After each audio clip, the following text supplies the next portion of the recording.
Assalamualaikum warahmatullahi wabarakatuh. Perkenalkan, nama saya Adam Sabila. Saya dari Teknologi Rekayasa Otomasi Angkatan 2024 dengan 3 digit NIM terakhir 100 dari Universitas Diponegoro, Daerah Kelas Praktikum D. Dan di video kali ini, di video praktikum sistem embedded kali ini, saya ingin menjelaskan tentang tugas ke berapa ini sekarang? Tugas ke ya pokoknya modul ke-9 mengenai tentang uh, dan juga menjelaskan tentang RTOS, Q dan semafor, di mana sini nanti materinya akan dijelaskan dalam materi bentuk PPT slide dan juga akan dijelaskan juga secara programnya. Oke, jadi langsung saja kita di bagian untuk intertest communication dan sinkronasi dari modul yang sebenarnya tadi sudah dijelaskan. Itu adalah Q dan juga semafor. Jadi sini adalah kita akan mengeksplor tentang mekanisme komunikasi antara tugas dan sinkronasi resource pada sistem real time operating system untuk mencegah race condition. Jadi di sini yang perlu kita ketahui untuk konsep dasarnya sendiri, implementasi first in dan first out atau biasa disebut FIFO yang memungkinkan pengiriman data antar tes secara aman tanpa variabel global yang tidak terlindungi. Terus lalu karakteristik utamanya yaitu adalah copy by value, di mana nanti datanya akan disalin ke storage internal queue, tas dapat menunggu sampai queue tersedia ataupun kosong untuk itu materi dari Q sendiri. Lalu untuk bagaimana tentang sinkronasi dari semafor. Nah, semafor itu ada tiga di sini. Ada binary semafor, counting semafor, sama design pattern. Dimana kalau binary semafor itu digunakan untuk signaling antar tes atau dari ISR ke tes hanya memiliki nilai 0 dan 1.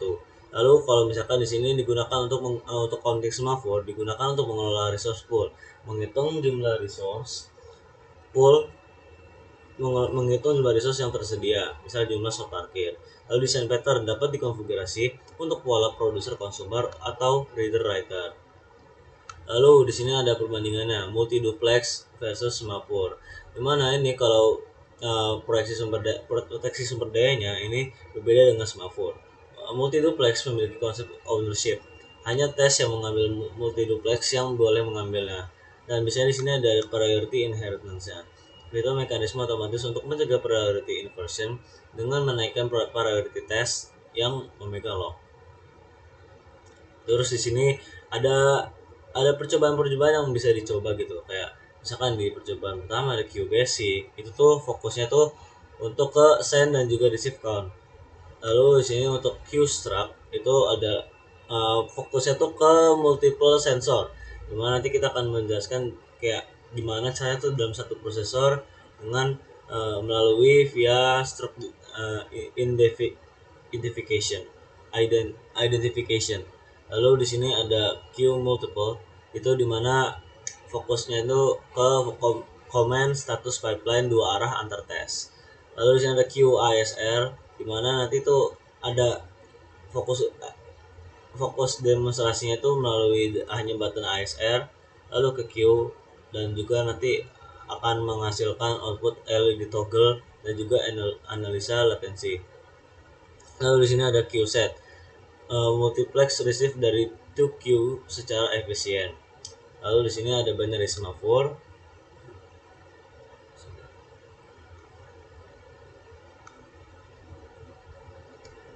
Baik, langsung masuk ke bagian percobaan dari yang kedua gitu, tentang tentang Q dan semafor.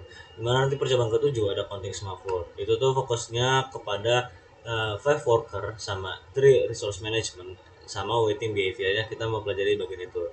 Lalu di sini ada multi duplex atau biasa disebut multex shared resource. Dimana ini fokusnya itu adalah demo data corruption. Ini mempelajari demo data corruption versus proteksi multi duplex yang benar. Lalu ada priority inversion, timeline inversion, dan solusi priority inheritance. Lalu di sini ada resource safe multi duplex. Itu mempelajari tentang nesting level management pada multitask contention. Lalu ada producer consumer, bounded buffer fill level, dan throughput stats. Lalu terakhir ada reader writer, mempelajari tentang concurrent readers, exclusive writer, dan juga starvation check. Lalu di sini ada project ya tentang smart park. Mana ini adalah implementasi nyata sistem manajemen parkir pintar menggunakan interface, communication, dan sinkronasi. Nah, ini arsitektur sistemnya seperti apa? Jadi misalkan ini adalah flow kendaraan masuk. Yaitu sistem menggunakan ASR untuk mendeteksi kendaraan yang mengirim sinyal menuju ke tes pengontrol utama untuk alokasi untuk alokasi slot. Jadi nanti konsepnya kalau dalam satu parkiran gedung parkiran ini penuh, maka ada sistem ini yang mengendalikan cara kerja untuk palang ini untuk menutup jika misalkan ini sudah penuh. Kalau misalkan ada salah satu yang keluar, maka slot terkurang satu, maka ada kesempatan untuk mobil masuk ke dalam dan juga palang kebuka gitu konsepnya gitu. Lalu ada fitur utama smart park. Di sini slot manajemen memakai slot manajemen gitu, counting semafor untuk occupancy display. Lalu ada revenue protection di mana nanti multi duplex proteksi database transaksi, public monitoring, queue fill level, and throughput stats. Lalu ada high availability, penanganan konkurensi tanpa deadlocks. Lalu ini adalah kesimpulannya mengenai tentang queue versus shared var. Queue lebih aman atau ya biasanya queue copy by value dan mendukung sinkronasi natural atau blocking. Berbeda dengan shared variable yang rentan race condition. Kapan untuk digunakan queue ini? Saat butuh transfer data antar tes yang sangat kompleks.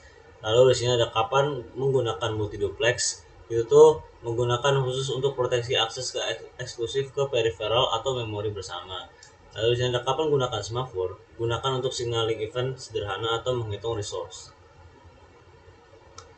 Ya, jadi cukup sekian dari saya. Langsung masuk saja ke bagian yang penting, yaitu di bagian programannya. Jadi di sini yang sudah disiapkan ininya. Jadi ya di sini masing-masing yang sudah dijelaskan juga sebelumnya. Ada basic, ada struct, multiple. Nah, di sini kita masuk ke binary semafor.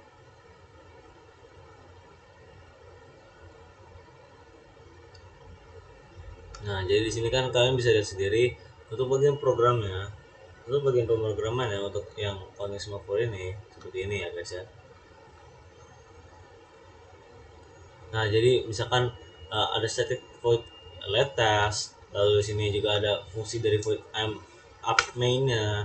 Dari di sini nanti beberapa tiap programannya nih memiliki fungsinya untuk menjalankan project yang kalian buat gitu misalkan di sini. Itu. Nah, ini yang sudah aku bilang juga sebelumnya ada button ASR. Terus ini sebagai static void-nya. Lalu di sini juga ada GPI reset pin ya. Itulah kalian bisa tahu sendiri. Lalu di sini kita baru masuk lagi ke bagian yang lainnya yaitu counting semafor. Nih, counting semafor.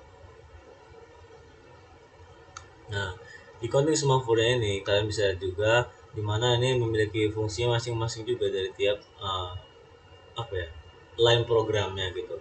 Ada void main-nya seperti biasa untuk menjelaskan dari masing-masing SP lognya ini untuk diinputkan sebagai apa, dan juga di sini kita ada outputnya berupa LED pins. Yang LED pins di sini tuh memiliki arti yang lain-lain. Terus juga di sini ada include labelingnya dari FreeRTOS itu sendiri.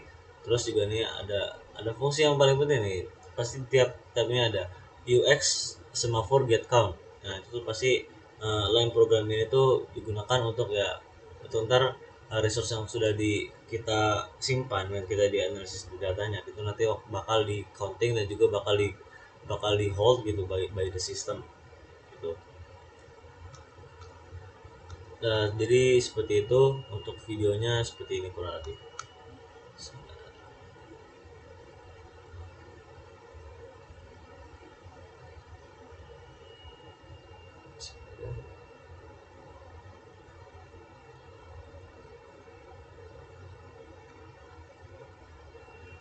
Kurang lebih video seperti ini.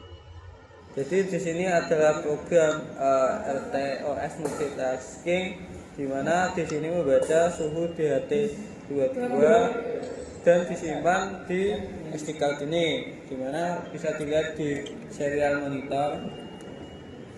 Nah, di sini membaca DHT, kemudian menyimpannya sukses simpan ke SD card pada waktu ini. Terus di sini juga terlihat itu tuh untuk RTOS yang fungsinya. seperti itu. Terus apabila Itu dari kita SP32 ya. reset, Jadi nah itu inputnya SNCSN dari SK EDHT jadi 22. berarti itu baca, menunggu data langsung masuk terus seperti ini. Nah pertama kali SK itu berhasil diinisialisasi terus ke program yang tadi membaca dan menyimpan.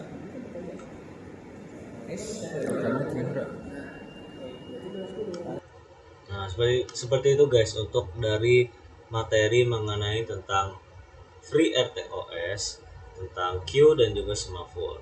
Jadi cukup sekian penjelasan dari saya. Jika ada kurangnya penyampaian saya dalam video ini, saya meminta maaf sebesar-besarnya. Wassalamualaikum warahmatullahi wabarakatuh.